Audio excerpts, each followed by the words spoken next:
ফের নিজের ফেসবুক প্রোফাইলের ছবি লাল করেছেন বৈষম্য বিরোধী ছাত্র আন্দোলনের আহ্বায়ক হাসনাত আবদুল্লাহ।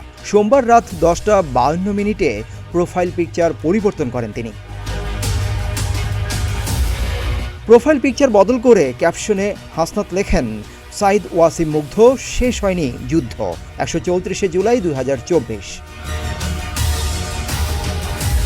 এর আগে বৈষম্য বিরোধী আন্দোলন চলাকালে ছাত্র জনতাকে নির্বিচারে হত্যার প্রতিবাদে ফেসবুক প্রোফাইল লাল করেছিলেন হাসনাত সহ অন্য সমন্বয়করা। এ সময় আন্দোলনের সমর্থন দেয়া অসংখ্য মানুষ তাদের প্রোফাইল একইভাবে লাল করেছিলেন।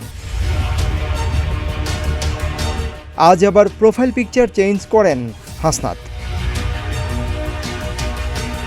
এর কিছুক্ষণ আগে আরেকটি পোস্টে উপদেষ্টা পরিষদে শেখ বশির উদ্দিন ও মোস্তফা সরোয়ার ফারুকী জায়গা পাওয়ায় সমালোচনা করেন তিনি। হাসনাত লেখেন, বশির ফারুকীকে উপদেষ্টা করার প্রতিবাদ সভা থেকে গ্রেফতার করার ঘটনা চরম ফাইজলামি, এগুলা ভণ্ডামি।